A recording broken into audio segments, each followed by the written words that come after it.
réaction. Je vous propose de regarder cette enquête sur la RATP. La RATP qui refuse de diffuser les photos des otages du 7 octobre. Elle estime que c'est un engagement politique que de mettre les photos des otages. Vous vous rendez compte ? Voilà où on en est quand même. Et n'oublions pas qu'il y a 2 otages français quand même. Mais elle refuse que ces photos soient diffusées dans le métro. Regardez.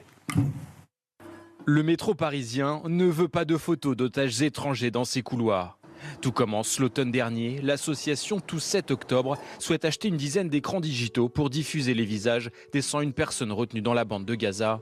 Média Transport, la régie publicitaire du métro parisien, refuse. C'est dingue, Garenne, c'est dingue, honnêtement. On va pas se mentir, je pense que c'est pas la RATP ou Média Transport qui sont contre eux-mêmes, c'est juste qu'ils ont peur. Ils ont peur d'une partie des passagers qui pourraient casser toutes les vitres et une partie de leurs employés. Parce qu'il y a énormément de problèmes d'islamisme au sein de la RATP. Comme d'habitude. On l'a vu par exemple sur les conducteurs de bus qui refusaient de conduire un bus après qu'une femme les conduit. Il y a énormément de problèmes avec des islamistes au sein de la RATP. La RATP ne veut pas prendre de risque de voir les vitrines cassées et de voir ses employés tout cassés aussi à l'intérieur. Vous vous rendez compte ? Il pourrait faire afficher ces images. Le premier qui casse, il prend de la tôle. Ben, c'est pas ce qui va arriver. Bruno Pomar. Il y a eu l'affaire avec Bardella, avec le bouquin de Bardella. Mais je pense que oui. On va dire que lui, il est président de C'est un peu différent. Non, mais là, on a sur des otages. Jean-Marc, c'est un service public. discutable. Il y a le risque de trouble à l'ordre public, et tu l'as très bien dit. Moi, je pense aux policiers, à tout ce que ça peut derrière influencer en termes de violence, etc. Donc, il faut être prudent sur ce sujet-là. Non, faut pas céder à ça. Excusez-moi, faut pas céder. C'est-à-dire, faut pas céder à ça. Excusez-moi, je pense à la tranquillité de notre pays et de ce qui peut se passer. Moi, je n'y vais pas dans le métro. Mais il faut se battre dans la vie. Excusez-moi. Enfin, vous êtes un ancien policier, c'est pas vous. Je veux dire qu'il faut se battre. Non, il faut se. Non. Vous montrer les images des otages. Je ne suis pas d'accord. Vous êtes par terre. Bruno Pomar, je suis d'accord. Vous êtes par terre. Excusez-moi, vous êtes par terre et vous me décevez. On ne peut pas se coucher quand on refuse qu'on affiche les photos des otages israéliens. Je suis désolé, c'est une honte. Vous vous couchez, Bruno Pomar. Non, écoutez, vous êtes par terre. Vous le prenez le métro, moi non. Mais et alors ? Je risque. Et alors ? Vous faites ça, oui. Mais qui vous ? C'est affiché sur un écran. Mais ça peut déclencher des émeutes, ça peut déclencher. Ah, voilà. Donc vous vous couchez. Donc vous vous couchez. C'est pas se coucher. Mais oui, c'est se coucher. Non. C'est du bon sens républicain. Bruno, si on continue, ça veut dire qu'un influenceur algérien, on ne le met pas dehors, parce que si on le met dehors, ça peut déclencher des émeutes. Je continue. Quel que soit ce qui se passe en France, le président Macron, il a raison lorsqu'il parle justement plus des Palestiniens, des Israéliens, parce que ça peut déclencher des émeutes. Je continue. Le président Macron, il a raison lorsqu'il ne va pas dans une marche contre l'antisémitisme pour ne pas déclencher des émeutes. C'est-à-dire qu'il n'y a plus de politique possible. Il y a des millions de gens qui passent dans ces métros.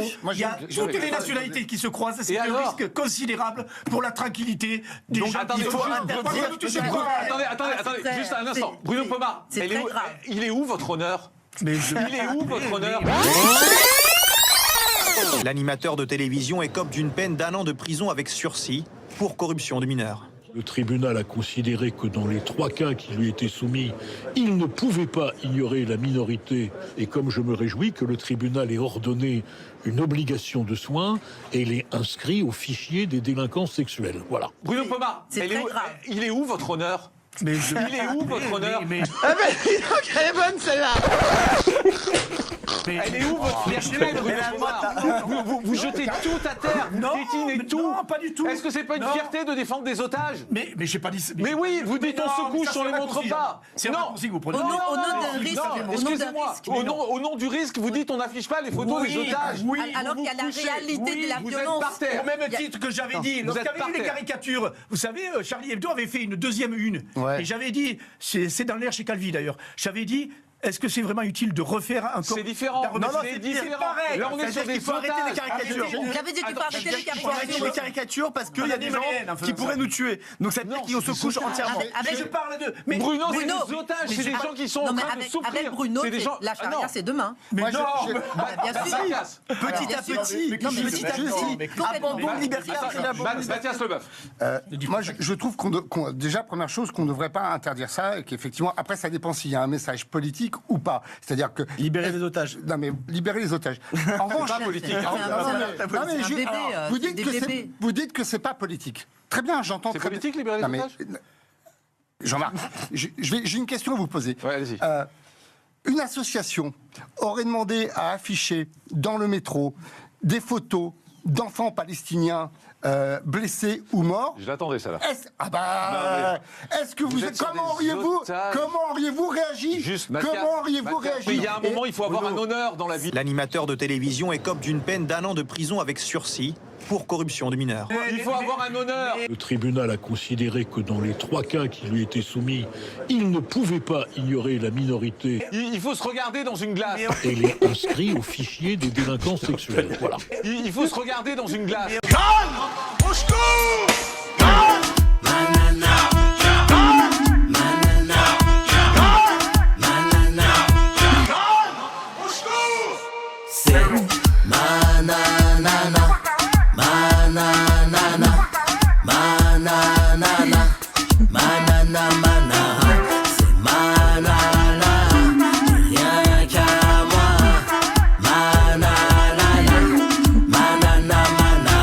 La chanson de l'été, Nana Manara de Nicolas Malone sur Spotify, iTunes, et bien sûr Deezer pour bouger, danser, se remuer.